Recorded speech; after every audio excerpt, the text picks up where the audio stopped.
Segunda de Timoteo 3:10, vamos terminando el capítulo 3.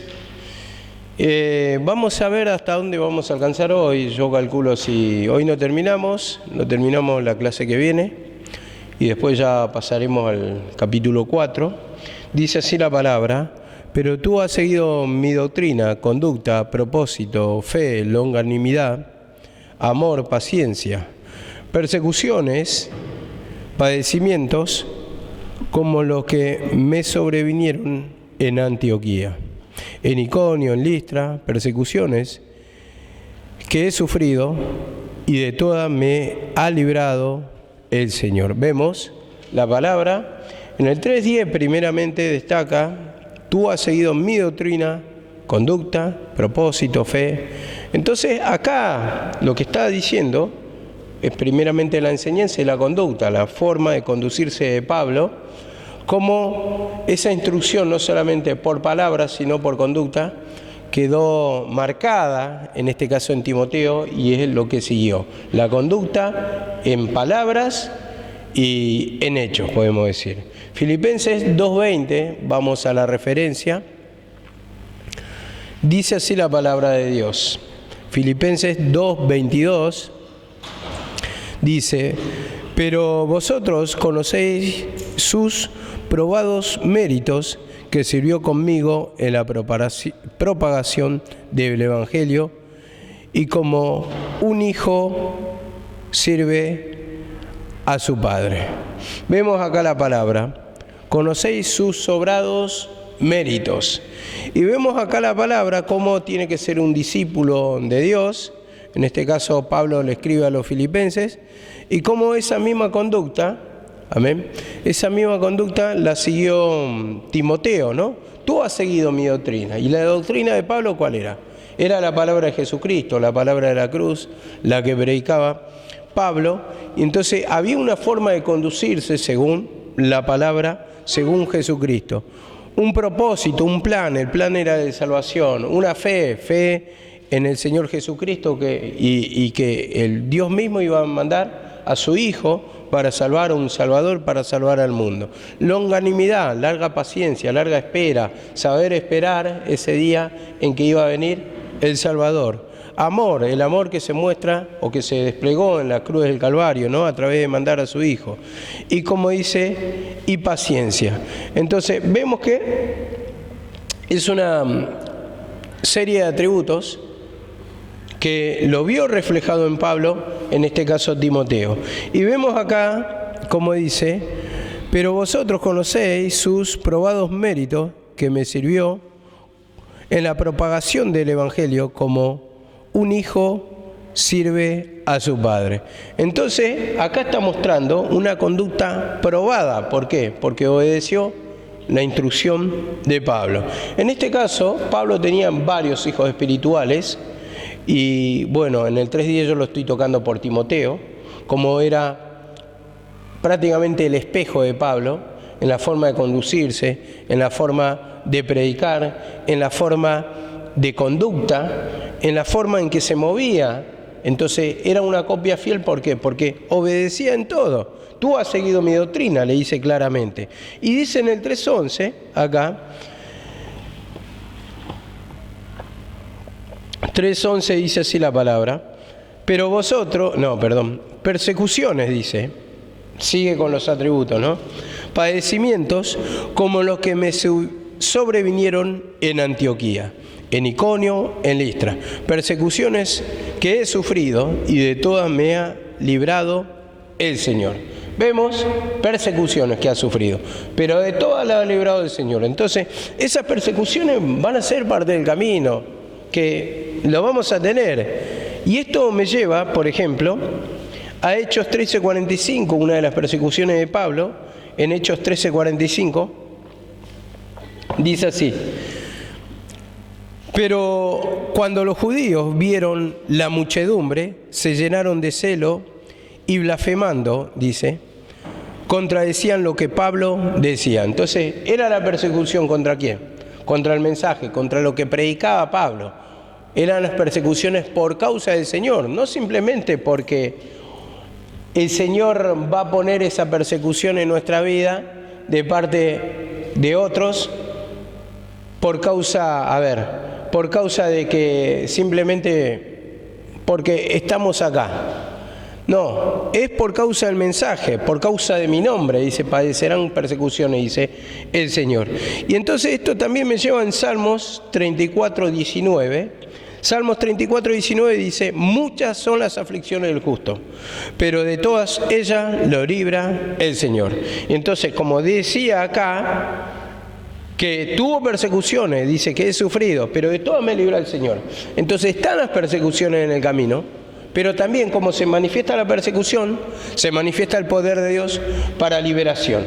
Entonces nos da la victoria a través de que nos humillamos, a través de que confiamos en Él, porque persecuciones vamos a tener, y por causa del mensaje, como dice, que la consolación del Señor opera en el sufrir. Entonces va a seguir librándonos a medida que nos vamos humillando, pero si nosotros predicamos el Evangelio de Cristo, vamos a padecer, vamos a tener persecuciones. Es verdad que no vamos a tener como en tiempos antiguos, pero tenemos persecución y aflicción de espíritu en nuestra alma de parte de las cosas naturales que nos suceden en este mundo, algunos con enfermedades, otros con hechicerías que lo persiguen. Entonces, en este caso, en la obra, ¿cómo tener la persecución en la obra de Dios? De parte de los hechiceros, para que no tengas mensaje, para que no te quebrantes, para que no puedas orar, para que sientas una desmotivación, para que sientas desconfianza hacia todos, por ejemplo, también para que te ponga bloqueo en la mente para no aprender la palabra.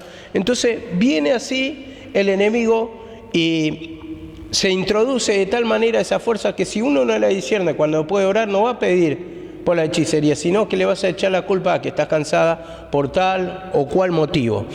En el caso de que no tenés palabras porque no tenés tiempo para orar, o porque no la entendés, porque hay un bloqueo, o porque no hay buena enseñanza. Entonces siempre vamos a buscar pretexto, y no estamos viendo que muchas veces el enemigo ataca cuidadosamente, pero de la manera como dice Nehemías 4, cuando dice que no sepan ni vean.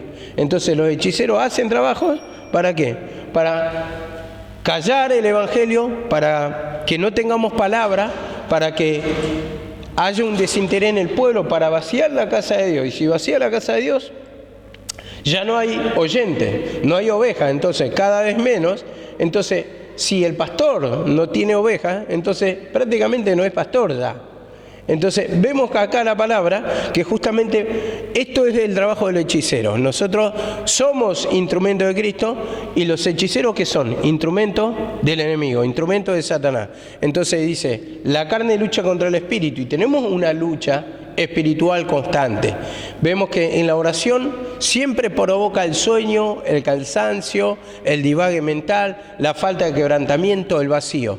Y en la palabra también, la oposición al mensaje, el desacuerdo, el divague mental también, porque se nos va la mente, la falta de entendimiento porque no comprendemos, muchas veces la falta de interés porque parece que nos sirven. Pero esto es como, la palabra, yo digo, es como tener un botiquín lleno en tu casa. Tal vez tenés una cosa, la otra, y alguna vez dirás, ¿esto para qué me va a servir? No te sirve. Evidentemente, una pastilla para el dolor de cabeza no me sirve como una curita para un corte. Pero va a llegar el momento en que vas a tener necesidad de tener una aspirina para el dolor de cabeza, ¿no? Entonces todo tiene su momento. Entonces toda la palabra, como dice en el 3:16 al final, es útil para exhortar, para enseñar, para redarguir. Entonces toda la palabra sirve de ese combo. Y digo, la palabra sí dice, creo que está en Proverbios 4, cuando dice que es medicina para nuestro cuerpo, que es figura del alma. Yo digo, si el alma está sana, el cuerpo también puede estar sano, ¿no? Entonces vemos que en algún momento nos va a servir, entonces es útil toda. Entonces por eso el Señor dice, la palabra de Cristo mora en abundancia. Y digo, ¿no? Por ejemplo, ustedes que son mujeres, si tienen 10 botellas de aceite en la alacena, 10 botellas de aceite, y vas a decir, ¿para qué voy a necesitar tanto aceite? voy a regalarla, me voy a sacar de encima tanto aceite, no lo uso. Pero va a llegar un momento en que tal vez tengas en esa necesidad y es mejor que sobre y no que falte. Y entonces la palabra, por eso nos dice que tiene que estar en abundancia, porque van a llegar momentos en que vamos a pasar una cosa o la otra, como le estaba enseñando justo que llegaste, Lali. Es como, la palabra es como tener un botiquín lleno, lo vuelvo a repetir, lleno de remedios. Algunos remedios no los vas a usar casi nunca, pero llegado el momento tal vez te va a salvar en una urgencia. Y por eso es bueno tenerlo. Yo soy una persona que, jamás tuve una quemadura, pero tengo una crema, creo, mi señora más bien, de Plaxul en el botiquín. Y ese Plaxul en un momento no nos sirvió a nosotros, pero sí vino una criatura que se había quemado del vecino y lloraban desesperadamente, y entonces le aplicamos el Plaxul y la piel al día de hoy está como si fuera que nunca le había pasado nada. Entonces, en este sentido, hay cosas que parecen que no son productivas en el camino del Señor, pero la enseñanza es útil, dice la palabra. Toda la palabra es útil y toda la palabra sirve. Entonces dice acá también la palabra, en 3.12, vamos a pasar al 3.12. Dice, y también todos los que quieren vivir piadosamente en Cristo Jesús padecerán persecuciones. Vemos que lo repite. Primeramente que tuvo persecuciones y que de todas las ha librado el Señor. Y habíamos complementado que muchas son las aflicciones del justo, pero el Señor libra. En ese momento que hay clamor, ¿para qué sirve la lucha? Para mostrar nuestra incredulidad, nuestra desesperación y para clamar a Él, porque eso nos lleva a los pies de Cristo, al clamor, al pedirle al Señor su ayuda, y ahí opera el poder de Cristo. Para eso está, porque si no, no vamos a clamar al Señor si no nos está sucediendo nada malo, si no acontece nada de lo que pudiéramos pedir, ¿no? Y dice así la palabra, 3.12, y también todos los que quieren vivir piadosamente en Cristo Jesús padecerán persecuciones. Y esto me lleva a Juan 15.20. Juan 15.20. Dice así la palabra, acordaos de la palabra que os dije, un siervo no es mayor que su Señor. Si me persiguieron a mí, también os perseguirán a vosotros. Si lo persiguieron a Cristo, también nos van a perseguir a nosotros. ¿Por qué? Porque tenemos la vida de Cristo y por causa del nombre de Jesús vamos a padecer persecuciones. Entonces esto ya lo está refiriendo la palabra, lo está mostrando. Entonces, ¿quién es que nos persigue? ¿Será que nos persigue el hombre? Puede usar instrumentos, yo digo que sí, pero la pelea constante es contra Satanás. No tenemos lucha contra carne y sangre. Y eso tenemos que saber. Muchas veces buscamos enemigos con la forma de cara de la persona que produce el conflicto. Entonces, el odio, el enojo, el tormento, va por ahí y ahí nos muestra el pecado, ¿no? Me pasó algo particular hoy que, bueno, me asombré en el sentido que no lo tenía tan sabido este pecado. Bueno, salí en un momento y estaba con mi esposa, y mi esposa saludó a una vecina. Y una vecina que tuvimos problemas, tuvimos conflictos, que fue una denunciante, es una opositora al lugar. Entonces me produjo mucho enojo. ¿Por qué la saludás? Le estás saludando al enemigo prácticamente, le digo. Pero es una vecina, pero a mí no me importa, ¿por qué la tenés que saludar? Y saltó todo el rencor, todos los recuerdos del pasado, por lo que ha acontecido en el lugar. Y ahí me mostró lo que está oculto delante de mis ojos. Es un pecado que evidentemente tengo que vencer, como dice la palabra. No seas vencido de lo malo, la trampa que nos pone Satanás para quedarnos con el rencor, sino que con el bien vence el mal. Y yo lo que tengo que hacer para vencer ese pecado de odio, de ira, no es que quiero decir que voy a ser amigo, pero yo tengo que pedir perdón para no sentir ese rencor, que eso me trae raíz amargura, que eso me trae recuerdos tristes del pasado, me trae venganza también, me trae desinterés, porque si les pasan cosas a ellos no me va a interesar. ¿Por qué? Porque fueron personas que se opusieron al lugar. Entonces está toda esa raíz de amargura, esa venganza, ese odio hacia esas personas que perjudicaron acá en lugar en cuanto a las denuncias, y le tengo que pedir perdón al Señor para que cambie mi forma de pensar, porque a mí me tiene que gobernar la presencia de Cristo, no de Satanás. Y esas son las trampas, las artimañas, que parece que combatimos con hombres. Entonces toma la forma de la cara de uno, de otro, y no es contra personas, dice, es contra potestades. Satanás usó esa persona porque es gobernada ¿de qué? De la esencia de Satanás. A no conocer el camino de Dios, entonces, lógicamente, lo que le va a gobernar es la esencia de Satanás, sin saberlo, para traer perjuicio sobre este lugar. Amén.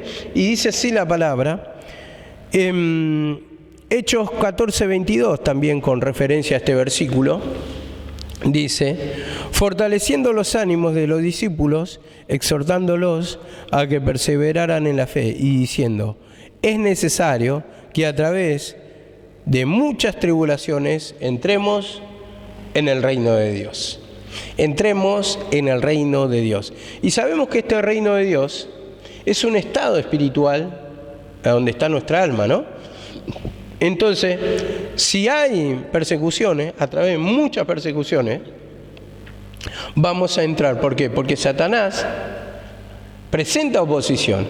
Satanás no quiere que te sientas feliz, que te sientas bien, que seas libertado por la palabra, que conozca la verdad, para que te haga libre. No quiere tu transformación.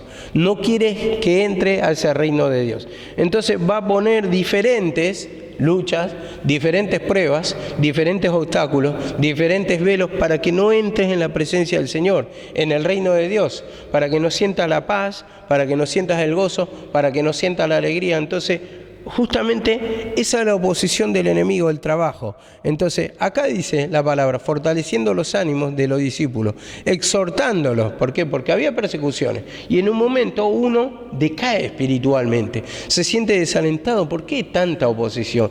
¿Por qué tantos conflictos? ¿Por qué tantas persecuciones? Si yo vine al camino, me debería sentir mejor, deberíamos sentirnos bien si estamos en la casa del Señor, pero dice, exhortándolos a que perseveraran en la fe. Entonces, en el camino de Cristo. La fe en el sacrificio que hizo Cristo, que ahí derramó el poder, y diciendo, es necesario, es necesario, es necesario. Entonces esa palabra cuando dice es necesario es clave, porque si no hay esto, entonces las persecuciones, la lucha, no podemos entrar al reino de Dios. Entonces eso nos lleva al clamor. Se presenta la oposición, pero es necesario esas tribulaciones, esas persecuciones que nos llevan a correr de, primeramente, apartarnos de nuestra confianza propia, de nuestra manera propia, y vamos a los pies de Cristo, presentando en la oración, pidiéndole perdón, confesándole nuestros pecados para poder entrar en ese reino de Dios,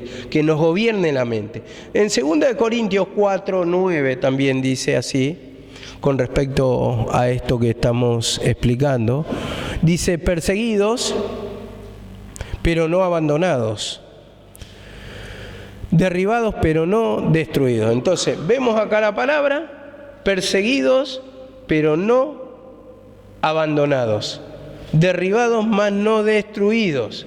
Entonces, ¿hay una persecución? Sí, pero hay una liberación de parte de Cristo. Entonces, Cristo nunca nos va a mandar las luchas para prueba, para derrota, sino que conforme la prueba, la lucha, nos manda la salida. Entonces, tenemos la salida, la victoria. Ahora, si nos encaprichamos en el pecado, lógicamente que vamos a perecer en esa prueba, que nos va a eliminar del camino el enemigo, dice Pablo, no siendo que, habiendo sido, dice, heraldo o instructor para muchos, ahora yo vengo a ser eliminado.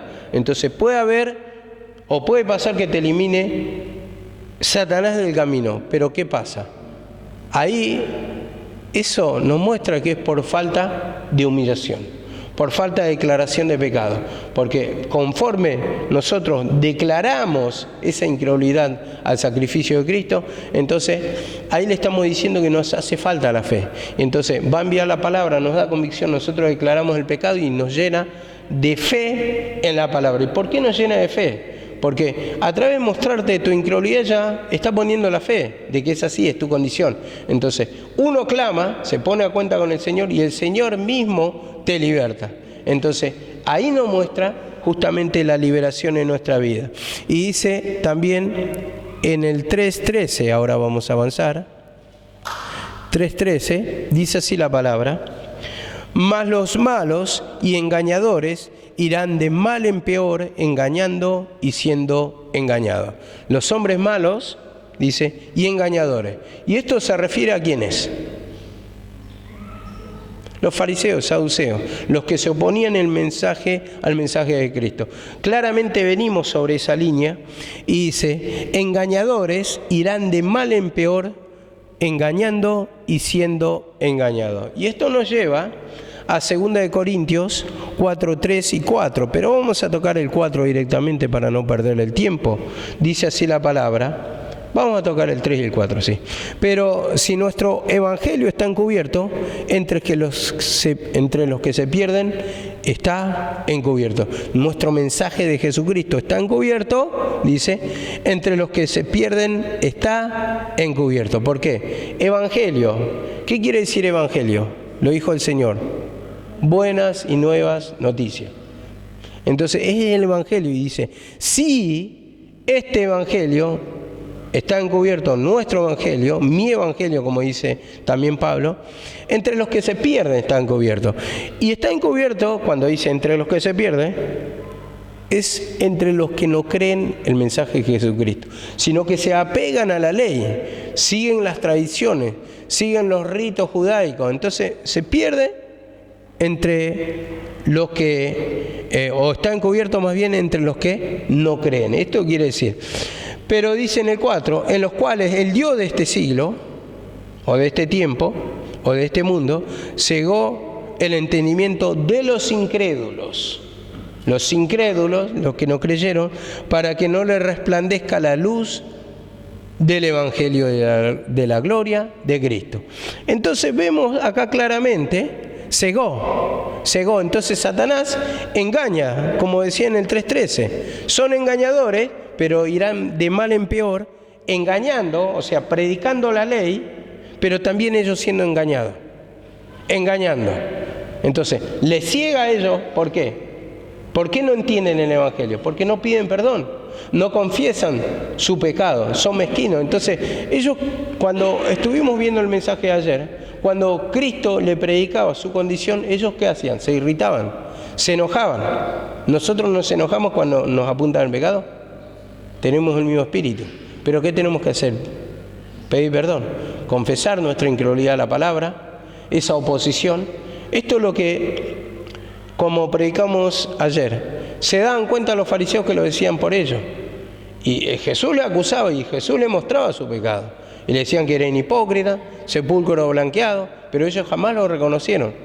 Más bien se enojaban, se irritaban y lo querían matar. Entonces así también nosotros nos oponemos al mensaje de la cruz, nos oponemos a la exhortación, a la disciplina. ¿Por qué? Porque en ese momento se levanta el mismo espíritu, pero nosotros tenemos que pedir perdón para que nos resplandezca después, ¿qué? La luz del Evangelio, porque si no siempre va a estar encubierto. Vamos a razonar, no es así, no es así, no es así.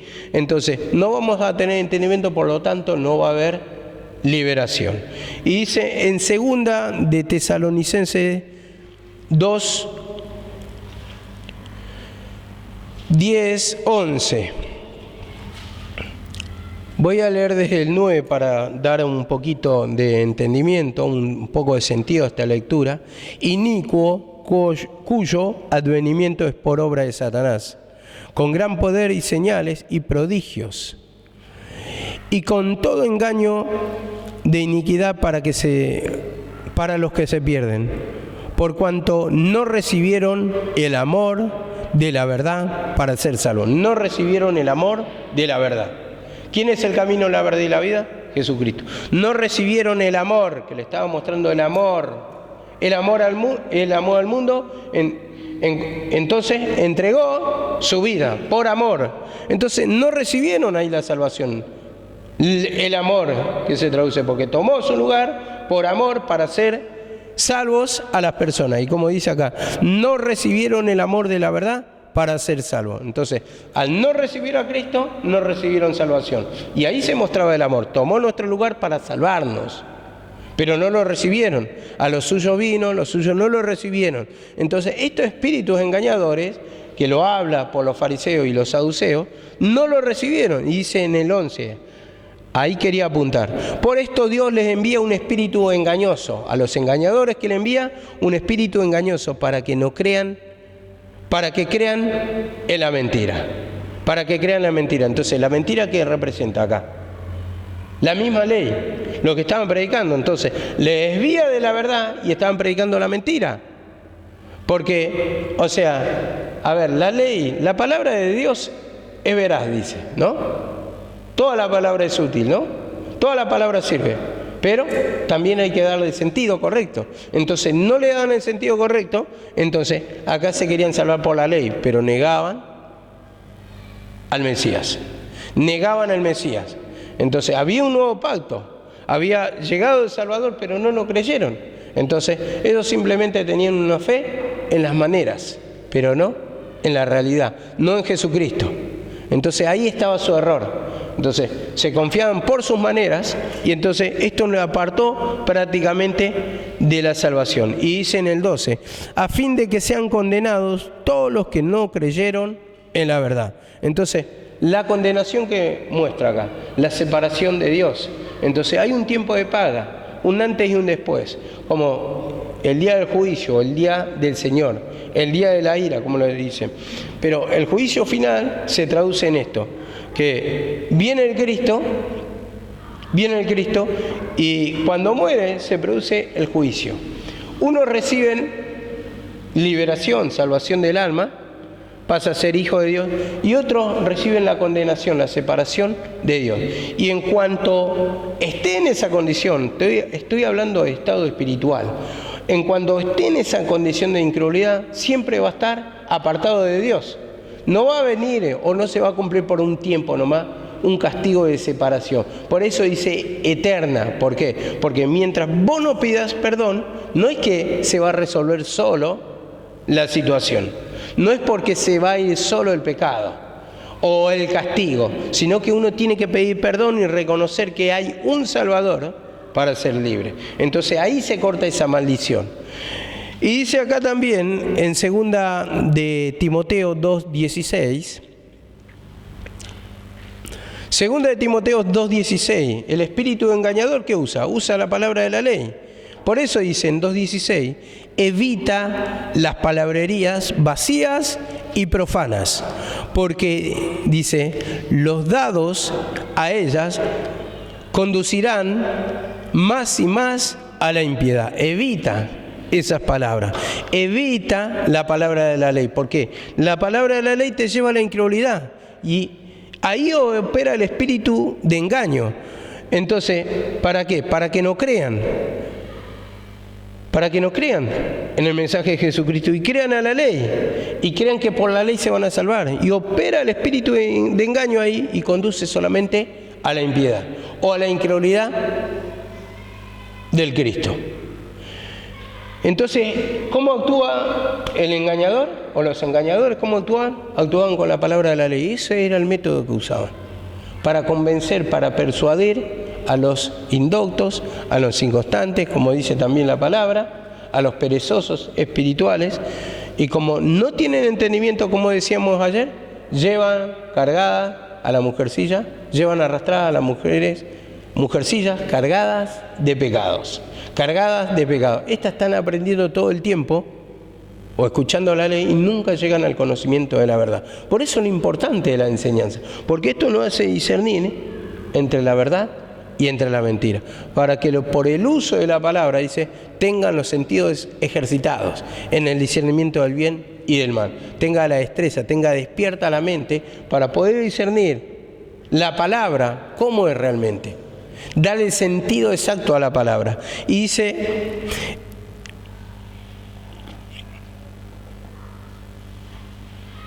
Primera de Timoteo 4:1 también, vamos a agregarlo ya que está. Dice la palabra, pero el Espíritu dice claramente en los últimos tiempos, algunos apostatarán de la fe, prestando atención a espíritus engañadores y a doctrinas de demonios. Prestando atención a espíritus engañadores, escuchando el mensaje de la ley, el mensaje de los fariseos, el mensaje de los saduceos, o el mensaje de los judaizantes, dándole un sentido torcido de la palabra. Entonces lo dice claramente: algunos se desviarán de la fe, escuchando espíritus engañadores. Y ya lo dimos en el sentido que tocaba esto, porque esa apostasía mostraba un antes de la crucifixión. Pero yo no quiero entrar en este tema, sino que quiero entrar en el tema que la ley desviaba de la fe a Jesucristo. Y ahí opera el espíritu engañador. Y en 1 Corintios 3:18 dice así la palabra: nadie os engañe a sí mismo. Si alguno de vosotros se cree sabio en este siglo o en este tiempo, hágase ignorante para que llegue a ser sabio.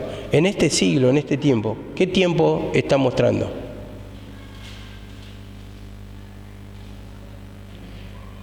Sabio de este siglo o en este mundo. Sabio está hablando de la sabiduría de la ley. Dice: hágase ignorante, dice. Deseche ese mensaje de la ley, ese mensaje que venía escuchando. Y dice: para que llegue a ser sabio, para que llegue a tener el verdadero conocimiento, el conocimiento de la cruz. Como dijo Pablo, nosotros predicamos a Jesucristo y a este crucificado. Dice en 1 de Juan 1:8 también, 1:8 y 9, porque hay mucho engaño en nosotros, y como dice acá, si decimos que no tenemos pecado, nos engañamos a nosotros mismos, y la verdad no está en nosotros. Si confesamos nuestros pecados, Él es fiel y justo para perdonar nuestros pecados. Vemos que justamente, ¿por qué necesitamos el Salvador? ¿Por qué necesitamos el Evangelio? Porque tenemos pecados. Y esto es lo que no querían confesar los fariseos, los saduceos. ¿Cómo dice la palabra? A uno que se creían justos le dijo esta parábola. Entraron 2 hombres o bajaron al templo a orar, ¿no? Entonces le está mostrando su condición a unos que se creían justos. La palabra que dice que no hay justo ni aun uno. Eclesiastés 7:21. No hay hombre que siempre haga el bien y nunca peque. Ya nos está mostrando nuestra condición, nuestra naturaleza satánica. En Corintios 15 dice que primero Adán fue formado primero y luego el segundo Adán. Y está mostrando claramente que lo primero es animal de esta tierra, dice, y lo segundo es el cielo, es espiritual. Entonces nuestra condición, un antes y un después de Cristo. En esa condición nacemos, como siempre lo nombraba la sierva: en pecado fui formado y en pecado me concibió mi madre.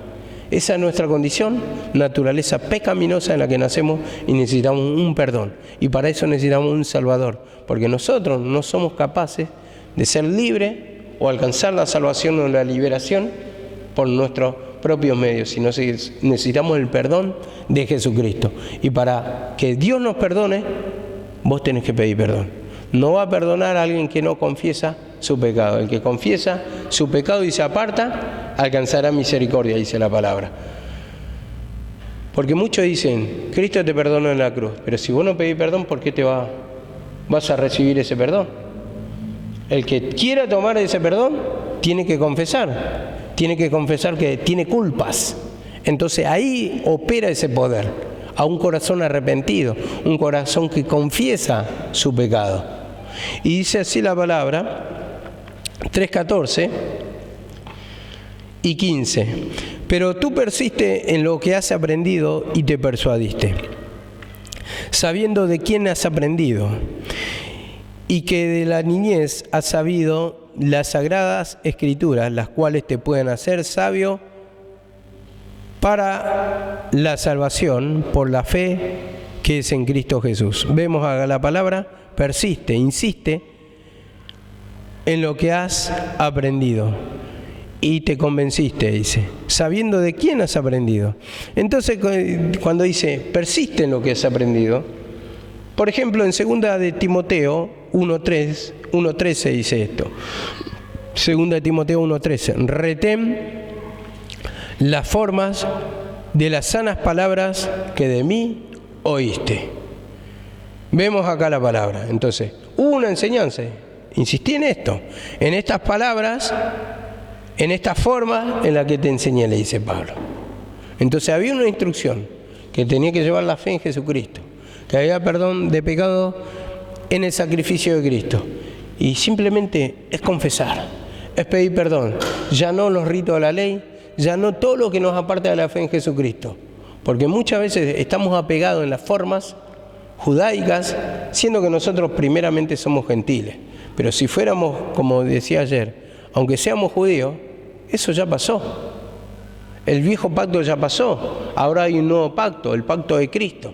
¿Y por qué queremos seguir muchas veces el viejo pacto? Cuando dice viejo pacto, quiere decir que está próximo a desaparecer, dice en hebreo. Y ya está en vigencia el nuevo pacto. Y como dice acá también, en Tito 1:9, reteniendo la palabra fiel, que es conforme a la enseñanza. La palabra fiel, tal como ha sido enseñada. Las formas en las que fue enseñada, conforme la enseñanza. Conforme o conforma de la enseñanza. A ver, quiero diferenciar una cosita que había dicho Karina. Karina había dicho una cosa, que ella claramente con los manejos no le alcanzaba la fe, que está bien eso lo que explicó. Por eso tomaba decisiones en cuanto a ver su condición. Eso está bien, pero para que no se confunda explico esto. Después hay otra cosa, que nosotros, aunque no seamos Noemí, en este caso tenemos que seguir una forma, según la palabra, para que lleguemos a cumplir esas formas. Claramente, si nos examinamos, no tenemos la condición necesaria, no tenemos la fe necesaria, pero hay una forma de conducta a la que tenemos que llegar. Y tenemos una imagen que ella oraba todo el día, y para que uno es imposible buscar todo el día, estar sentado, dedicado a la obra del Señor todo el día, es prácticamente imposible para nosotros, en el sentido de que nos vemos incapaces. Pero también hay una forma que te dice que te tenés que humillar. Lo que parece que es imposible para vos, es posible para Dios, dice. Entonces Dios es el que va a hacer la obra, no vos. Entonces, para vos es imposible, sí, ves tu condición, pero si le pedís al Señor, Él tiene poder para transformar. Entonces, de ahí quería separar un poquito, ¿no? Que hay unas formas de enseñanza. ¿Vos qué tenés que hacer? Siempre te tenés que humillarte. Siempre tenés que pedir perdón para que llegue a tomar decisiones conforme a que vayas creciendo espiritualmente y con la forma de lo que te pide el Señor, conforme al mensaje de la cruz. Humillarte, humillarte, humillarte, humillarte para tomar decisiones correctas, ¿no? Y también, muchas veces es verdad, hay cosas que son imposibles conforme a nuestra estatura. Pero si Dios te dice, agarrá y te dice, pero esto si te manda Dios, no por una decisión personal. Si te manda Dios, te dice, bueno, agarrá, poné dinamita en esta iglesia que mañana va a venir un constructor y en un mes tienen construir una nueva iglesia. Si te lo manda el Señor, lo haces. Lo tenés que obedecer, porque te lo está mandando el Señor para mostrar su poder. Eso es diferente otra vez. Pero lo que había enseñado Karina es que no le da la fe para... Y aparte no le había mostrado al Señor, hacer esto, hacer todas las cosas a la vez. Entonces tomaba decisión por una cosa, por la otra y por la otra, sabiendo de su condición. Entonces eso está correcto, pero para que no se confundan y para que no venga confusiones. Y dice acá la palabra también...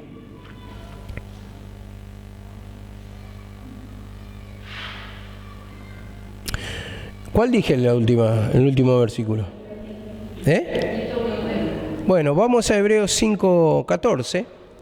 Dice acá, pero el alimento sólido es para los que han alcanzado madurez, para que los que por el uso, dice, tienen los sentidos ejercitados en el discernimiento del bien y del mal. Vemos, para los que alcanzaron madurez, dice, el alimento sólido. Entonces, ¿esta madurez de qué está hablando?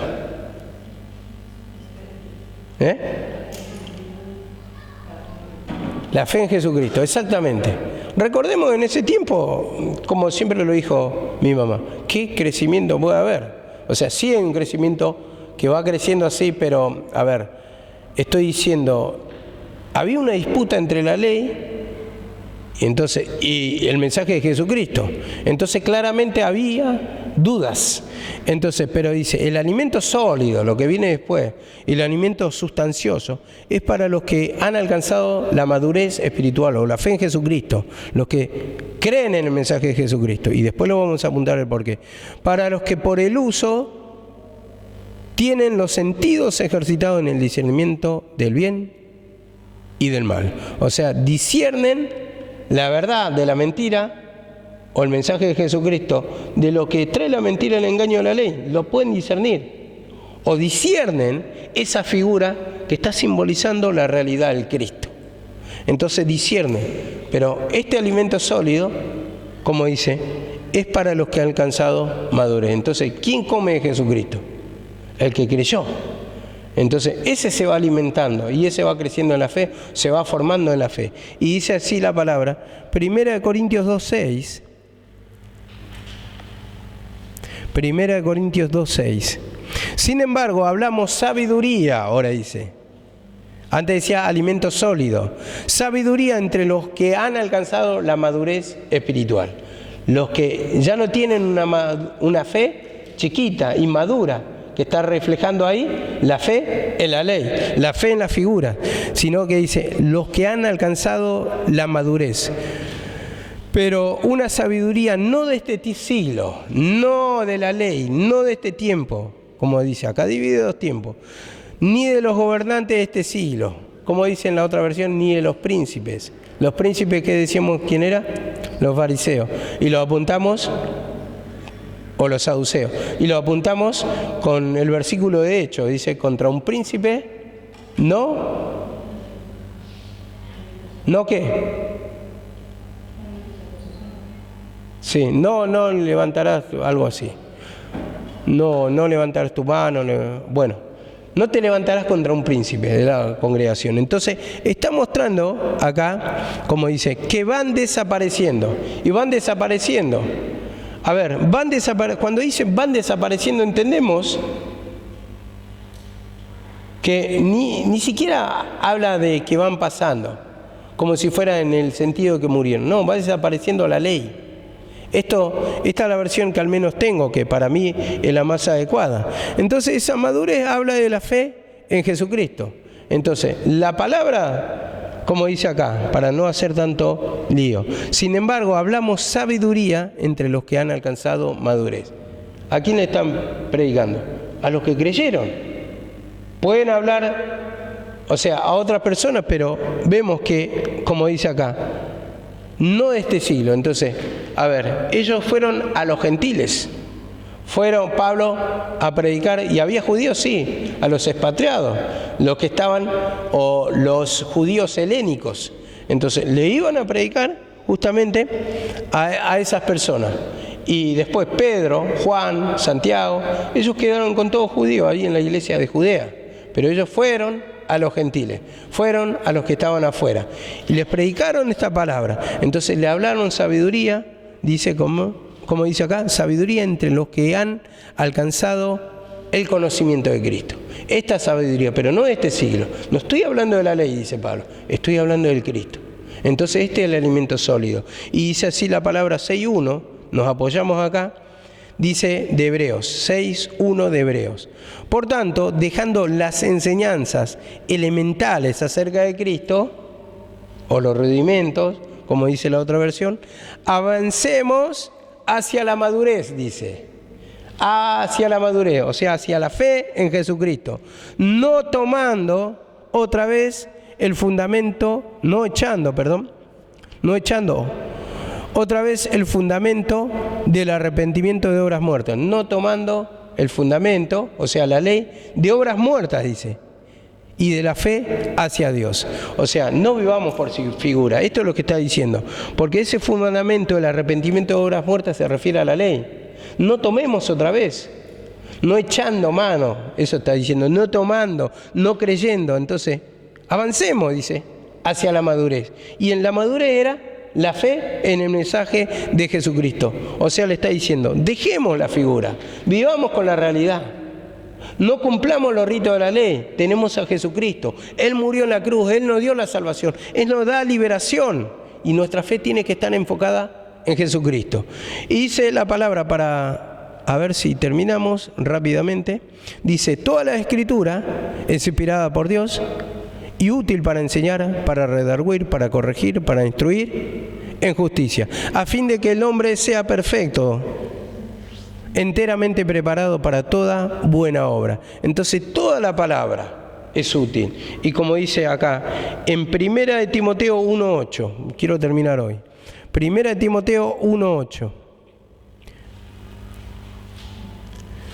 Dice, queriendo ser doctores de la ley, sin entender, dice en el 7, ni lo que hablan ni lo que afirman. Ni lo que hablan ni lo que afirman.